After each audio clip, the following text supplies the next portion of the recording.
Hey everyone, it's Paul with Cruise Planners Getaway Gang and my partner in crime, Ed. How are you today, sir?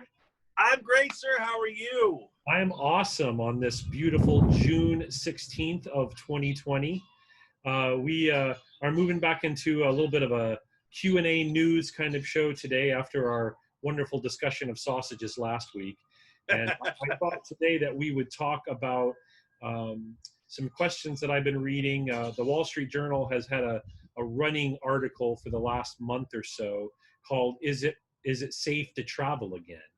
And I thought we'd kind of have our take on some of those questions and answers today, because it's a question that a lot of people are asking right now. So I wanted to pose those questions. And I'll start with your opinion on, can we travel internationally right now?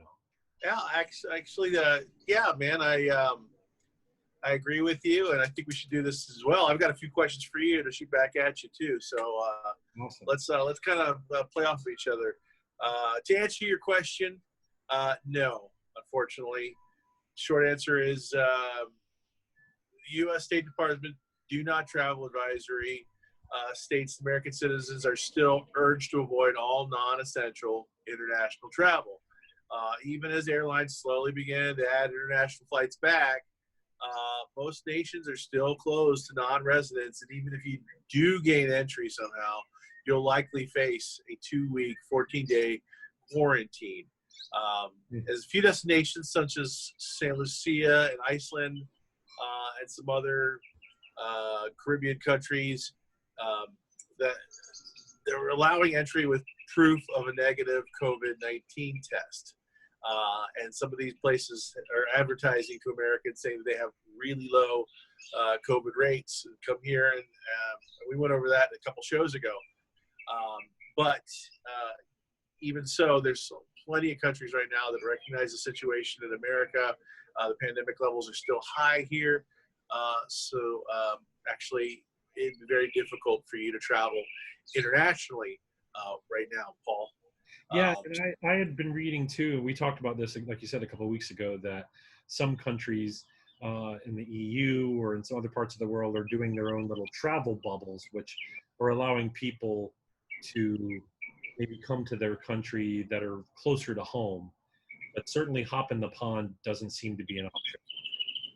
Yeah, definitely not. So that does stand to ask the question, what should we fly anywhere at all? Can we? Yeah, I know. I was thinking about that too. And, personally, I would say if you need to. That's my personal answer. The CDC and other health experts are continuing to say that the risk of getting sick from flying is actually pretty low. We've talked some about in various shows how the airlines are taking precautions. I know Delta is doing this through at least the end of September, and some other airlines are doing it for the time being, and that's they're blocking out all the middle seats.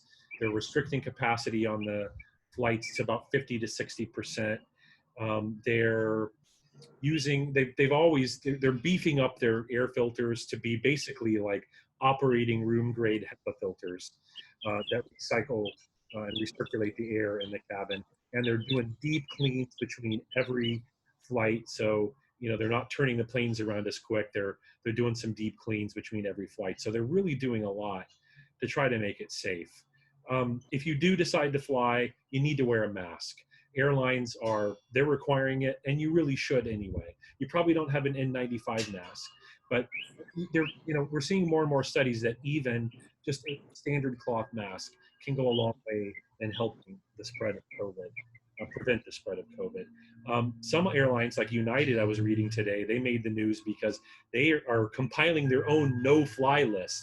If you pitch a fit and refuse to wear a mask, they're going to kick you off the plane, and then you're not going to be able to even fly the airline at all anymore. So just wear a mask. It's safe, and you don't want to get in trouble with the airline. So, and like we've said before, bring some hand sanitizer, bring some Lysol wipes if you have any, if you can find them anywhere.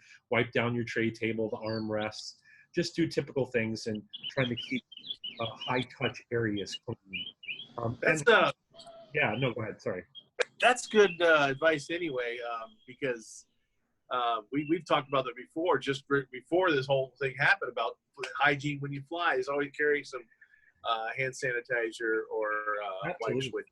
Absolutely. And the last thing that they're doing is they're taking temperatures. And if you have even a low grade fever of about 100.4 or higher, you're not even going to get on that airplane.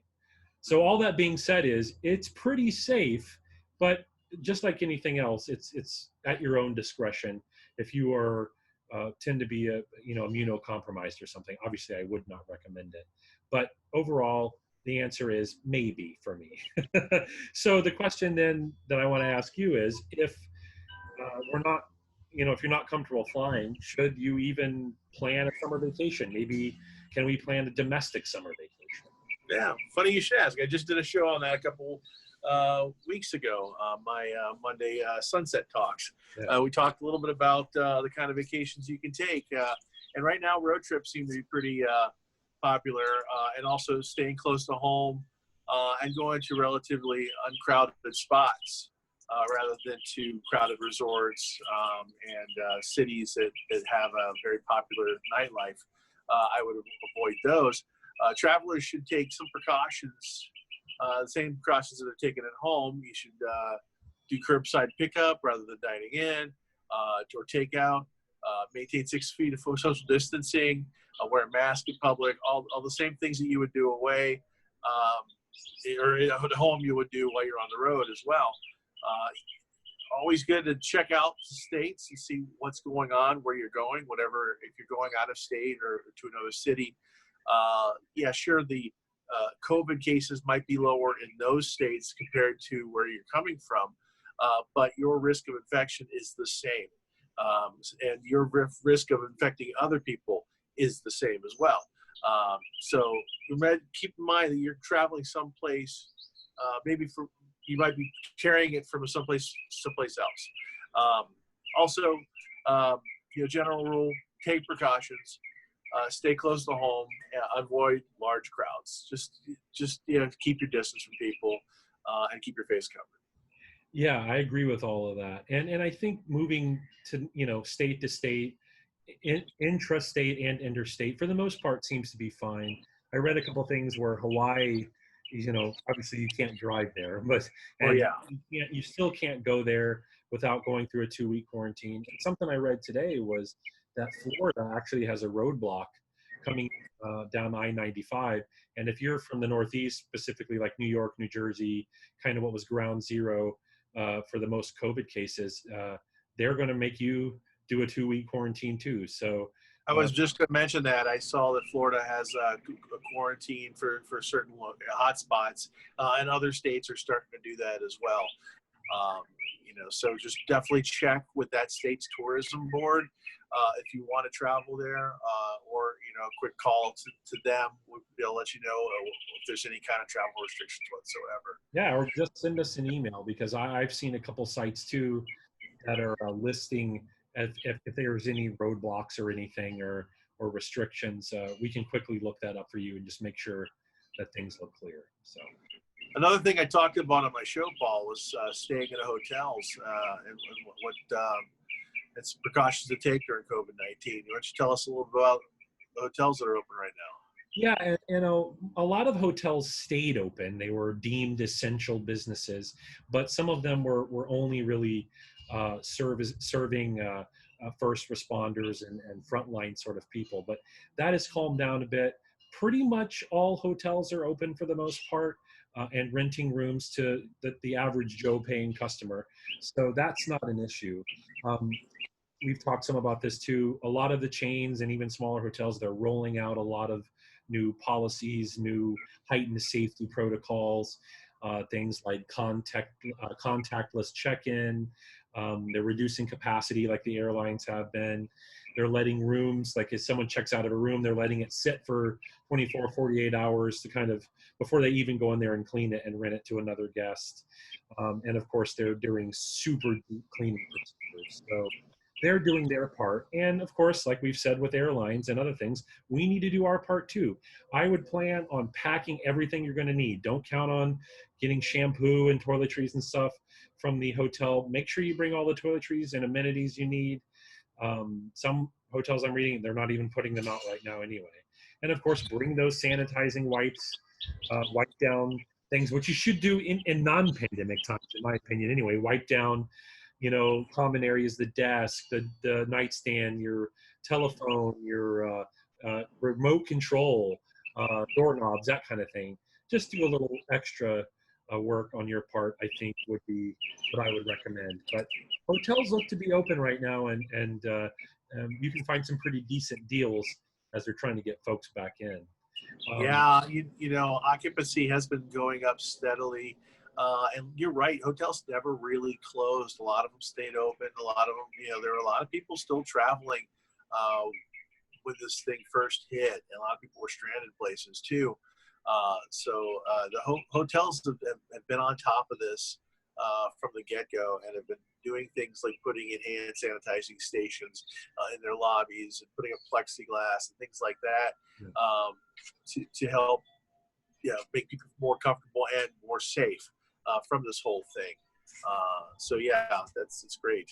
And I'll give it a little tease without giving it away, but we will be talking about that more over the weekend, firsthand experience on what's going on in a hotel right now. So stay tuned for that. I won't say anything more other than if you want some firsthand look at it, that Stephanie and I will be talking about that late this weekend. Sounds like you got some traveling on the I won't say anything else, but there'll be some good info in that show.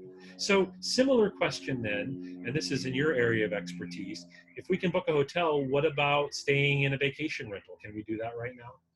Yeah, in most places. Some places and counties and even municipalities have put restrictions and temporary bans on short-term vacation rentals through sites like Airbnb and VRBO, and the one that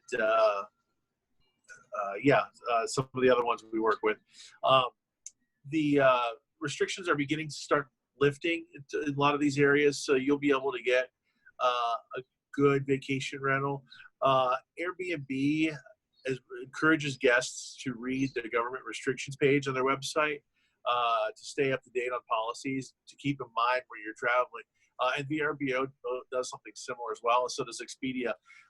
And we can definitely keep you abreast of all of those changes as well here at Cruise Planners. One thing I do want to say about vacation rentals is a lot of people, we're seeing a big boost recently in bookings of vacation rentals, just because you can call up the person who operates that vacation rental. You can find out exactly what kind of cleaning supplies they're using, how often it's cleaned. You can basically micromanage the place you're staying at a little bit better than you can with a large hotel. That's a good point. And talk about ultimate social distancing. There's no common areas. There's no eating areas. There's no lobby. You basically check in, right in, no contact with the owner, and you've got a place to stay. It's definitely, a lot of people are seeing the benefits of staying at a vacation rental right now. So if you are going to travel, that might be a more viable option if you're a little bit more concerned about being around other people and knowing what kind of cleaning materials are being used. So it's definitely seen a boost lately. That is a really excellent point. Yeah. So Paul, why don't you tell us how a travel agent can help in this situation? Well, as you all know, we are travel advisors, and we don't just do cruises, despite the name of our company. We can help you with anything. And more than anything, I just want to say we're here to help. Even if it's just answering a question or helping you book a hotel or book a vacation rental or help you rent a car or buy a plane ticket, or even I would encourage you to consider now more than ever, let us help put your vacation together for you with one of our many excellent partners.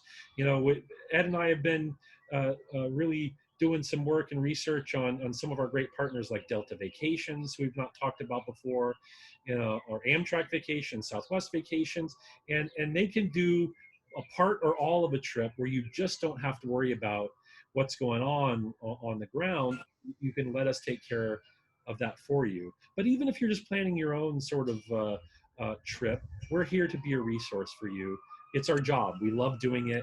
and we'd love to be able to help you, because honestly, I got to say this, regardless of your mode of travel, uh, I I strongly feel now more than ever that we play a very important role in travel planning. Just Well, because, absolutely, Paul. Let me jump in real quick. I mean, if you're really worried about traveling right now, you don't know where to start. I mean, you're not going to want to just jump on Expedia or some of these other websites and just start clicking and reserving places. You probably want somebody who can pick up the phone and do some research, or maybe you've already talked to some of these people and know exactly what's going on. So give us a call. We'll be glad to help you plan out a simple. I know right now, with COVID going on, there's a lot of uncertainty, and a lot of people are getting stir crazy, wondering where they can travel. They got the bug to go out, stretch their legs a little bit. We can help you get there. Yeah. So if you want to go, if you're ready to travel, we're here for you. I'll remind you too, uh, our audience, that we do not charge any fees, so it is mostly off your book. If you were to hop on Expedia or let us book you something through the same site, it doesn't cost you a cent. So we are happy to share our expertise with you. We love what we do. So, well, I think those were a good Q&A. And obviously, there are many more questions we didn't cover. If you have questions, leave us a comment here below. Send us an email. It's always in the description on YouTube, or you can send us a comment on Facebook VIP. As always, join the Facebook VIP group through the link. We post so much excellent travel content, and we look forward to each and every time we get to share with you, whether it be about coronavirus or about sausages or anything else. All right, guys. So until we meet again, Ed, it was great seeing you today. Great seeing Hope you. we didn't make you too hungry this time. We're not going to keep our promise next week. We probably will make you hungry next week. It's probably going to be about food again. So yeah, we can't help it. We can't help it. All right, guys. Have a great rest of your day, and be well, and see you soon. Bye-bye, everybody. Bye.